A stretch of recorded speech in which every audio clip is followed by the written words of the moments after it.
Welcome to Aaron Mahnke's Cabinet of Curiosities, a production of iHeartRadio and Grim and Mild. Our world is full of the unexplainable. And if history is an open book, all of these amazing tales are right there on display, just waiting for us to explore. Welcome to the Cabinet of Curiosities.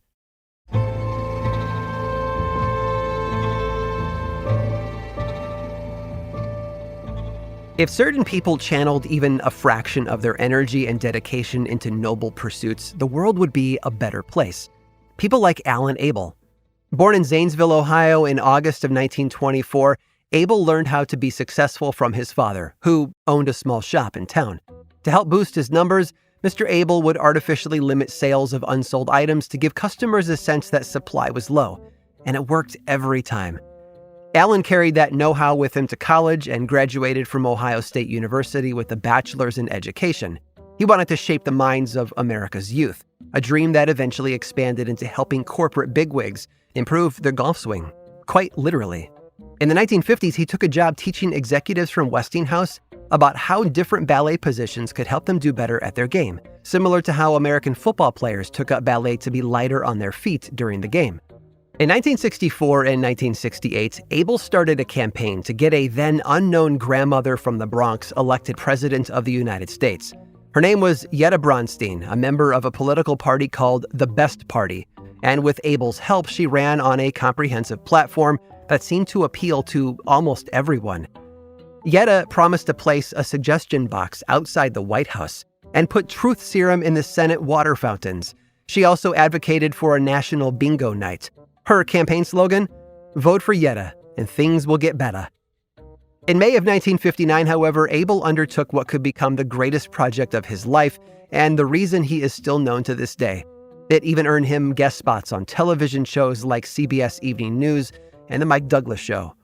Abel became an activist for a cause near and dear to his heart, one that plagued the entire planet. He called it SINA, the Society for Indecency to Naked Animals. You see, he believed that animals, from the smallest squirrel to the largest elephant, should be just as modest as humans were, which meant fitting them all for pants. Abel first published a piece in the Saturday Evening Post, outlining his plan before giving interviews and speaking directly to the people. For example, he wanted horses to wear Bermuda shorts, claiming a nude horse is a rude horse. Deers were to be clad in burlap sacks. He even referred to zoos as burlesque shows. 2 years later, Abel and his wife Jean started picketing in front of the White House, where they called out President Kennedy for allowing his horses to wander around the grounds completely naked. A friend of Abel's named G. Clifford Prout also believed in the cause, and he willed $400,000 to a clothing fund for any creature that stands higher than 4 inches or is longer than 6 inches following his death. If all of this sounds absurd, well, that's because it was. SINA, Yetta Bronstein, and the ballet golf lessons were just some of the pranks pulled off by master hoaxer, Abel. SINA had been a satirical commentary on how various books and movies were being censored in America. Abel had convinced comedian Buck Henry to play the part of G. Clifford Prout. His Yetta Bronstein campaign poked fun at the absurdity of American politics. Whenever a news outlet needed a soundbite for Yetta for their broadcast, it was his wife Jean who spoke to them as Yetta. And the picture on all of Yetta's campaign signs and posters, well, that was a photo of Alan's own mother. There would be more pranks, of course. In 1972, Abel pulled off a major stunt at the St. Regis Hotel in New York City. He wrapped himself in bandages like a living mummy and announced to the press that he was, in fact, noted recluse and aviator Howard Hughes, preparing to be cryogenically frozen until the stock markets improved. 2 days later, he came clean and let everyone in on the joke. Most of Abel's hoaxes preyed upon the nation's gullibility, specifically that of the news media. He held a press conference after the Watergate scandal broke and pretended to be the informant Deep Throat. Abel, as Deep Throat, was even offered a book deal worth $100,000 for his story. Sadly, in 1979, all of Abel's pranks and hoaxes caught up with him. The 55-year-old jokester had been skiing near Sundance Ski Lodge in Utah when he suffered a fatal heart attack. His widow phoned the New York Times to break the tragic news, which they published in his obituary on January 2nd of 1980. But the following day, Abel stood before a group of reporters to announce, in the paraphrased words of Mark Twain, "The reports of my demise have been grossly exaggerated." The Times printed a retraction shortly thereafter. Alan Abel continued to pull fast ones on politicians and celebrities for the next 30 years, upon his actual death in 2018. Before we had The Daily Show and The Onion, we had Alan Abel, a man who spent his whole life raising Cain.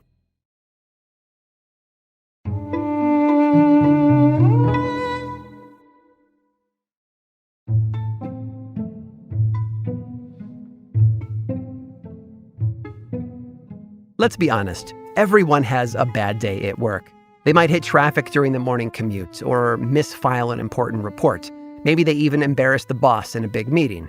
Whatever the case, these fleeting moments of minor drama are often forgotten about the following day. People move on. They go about their lives and continue doing their jobs just as before.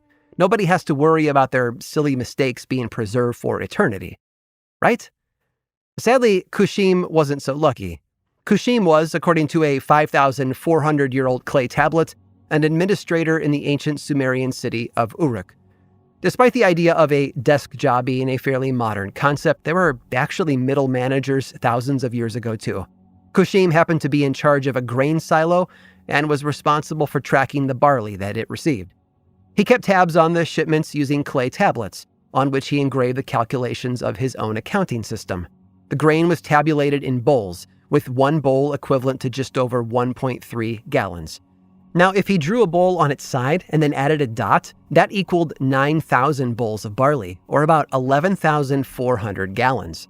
And then the final totals were noted on the other side of the tablet. And he always signed his work Kushim, represented by the symbols Ku and Sim, etched into the top left corner of each tablet, above the tabulations. 77 such records were discovered in the Temple of Inanna in Uruk, located today in what is known as southern Iraq. Inanna was the goddess of love and war, first worshipped in ancient Sumer. The Babylonians, the Akkadians, and the Assyrians all referred to her as Ishtar.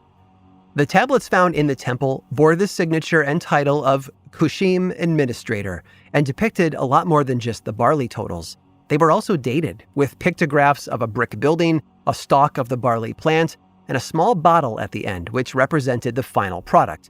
In other words, Kushim was tracking beer production. The discovery of these tablets was important for several reasons. For one, much of what had been analyzed already was comprised of artwork and tablets once owned by the ruling class. For a long time, scholars weren't interested in mundane transactional records. But Kushim's tablets were business records, a kind of unique proto-writing. They were a rare glimpse into administrative life in ancient Uruk, by the people working on behalf of the rich. Second, literacy among the average citizens was not widespread. It was a skill reserved mainly for the elites and their scribes. Kushim didn't know how to write or do basic arithmetic. His system had been designed for himself simply to help him do his job better. Unfortunately, he wasn't entirely careful in his calculations. On one of the 18 surviving tablets, he had added up the barley and finally arrived at the total of 3,910 bowls. But that wasn't what he had written on the back. The opposite side of the tablet bore the number 3,895, and his supervisor, Nisa, had signed off on that total as well. So, where did those other 15 bowls go? Well, it's possible that Kushim had simply done the math wrong and that Nisa didn't know any better, just taking him at his word. But the other theory is more sneaky, that Kushim and Nisa were skimming a little barley off the top to make their own beer on the side. To be honest, we don't know for sure what caused the discrepancy, but we do know that Kushim made what may be the earliest known accounting error on record. Not only that, but the name Kushim itself is the oldest example of a person's name ever captured in writing. And that's what I love about this story, because sometimes our mistakes can be frustrating, while other times they can be more than a little curious. I hope you've enjoyed today's guided tour of the Cabinet of Curiosities. Subscribe for free on Apple Podcasts or learn more about the show by visiting curiositiespodcast.com. This show was created by me, Aaron Mahnke, in partnership with How Stuff Works. I make another award-winning show called Lore, which is a podcast, book series, and television show. And you can learn all about it over at theworldoflore.com. And until next time, stay curious.